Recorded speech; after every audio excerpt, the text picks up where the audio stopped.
Okay, so before I even get on to the topic of November 8th, I have to give a shout out to the Cleveland Indians. What do you guys think? Party at Napoli's tomorrow night? Okay, so we're one day away from the Cleveland Indians going to the third game of the World Series, and we're less than 2 weeks away from Donald J. Trump winning the state of Ohio and becoming the next president of the United States of America. I don't know about all of you, but I'm sick of the same old in Washington. All talk, no action, and you know who that hurts? Us, the American people. As a former Miss Ohio USA, a law student, a small business owner, and a Washington Times columnist, my heart breaks, not only for our state, but for our nation. Slow economic growth, tax hikes, rising violent crime rates, skyrocketing insurance premiums, and so many other disasters have left too many Americans without jobs, without savings, and with little hope. But it doesn't have to be this way. We have the power to make a change, and we can elect a president who will make our country great again.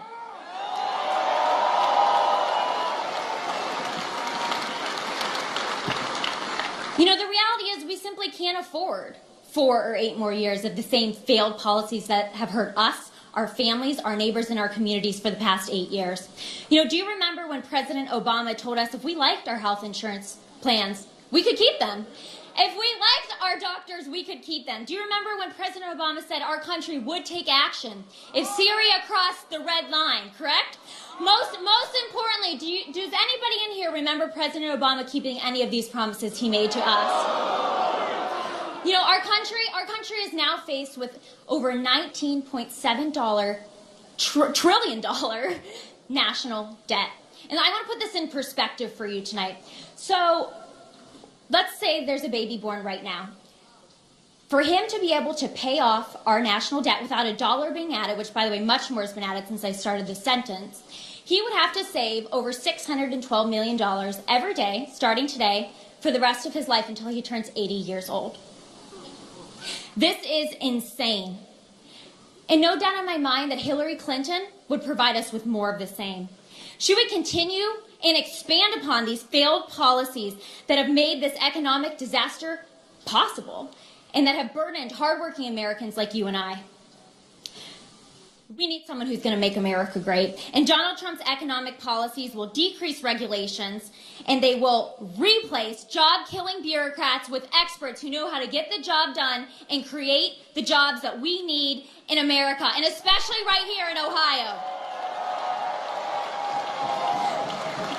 With Donald Trump in the White House, we're going to see more money come into our pockets every single month so that we can spend more money in our families and our communities and stimulating our economy. You know, on top of the failed economy, we have President Obama, Hillary Clinton, and other politicians who use race-baiting tactics. And this hasn't helped to lower crime rates in our communities either. Just last year, homicides increased by 17% in the 50 largest cities across our country. That accounts for the largest increase in over a quarter of a century. In Chicago alone, just this year, 3,000 Americans have been shot. And in the state of Ohio, our home state, violent crimes increased by almost 4% last year.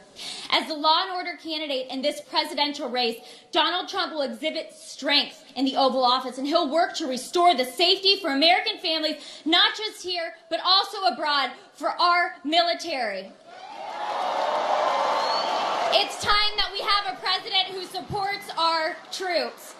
And you know, on that point, Hillary Clinton, she refuses to face the truth, and she won't speak the truth. She won't call our enemy by name.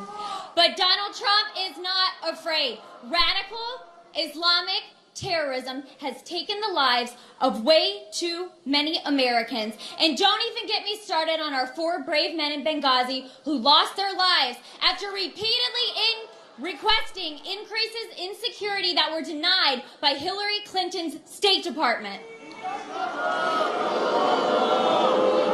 This is simply unacceptable. Hillary Clinton has failed the American people, and she will continue to fail the American people if she were to be elected. We can't let this happen.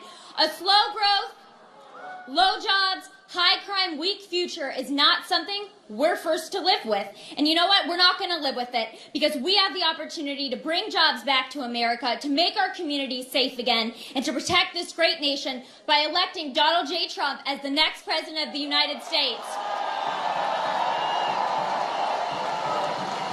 On November 8th, we are going to make history. And I know that each and every one of you in here are going to vote for Donald Trump, but what I want to see you do is each person in here to get 5, 10 more people to vote for Donald Trump, whether this is family members, friends, neighbors, classmates, anybody, a colleague at work. We need to get more people out to vote. Let's vote early. Let's get people out there on November 8th, and let's make a difference. I'm going to bring out to you one more speaker before Mr. Trump comes out, and I'm honored to introduce to you Haraz Gambari. He's a veteran of Operation Enduring Freedom in Afghanistan and Operation Joint Forge in Bosnia. It's my honor to present him to you. God bless each and every one of you. God bless Mr. Trump, and God bless the United States of America.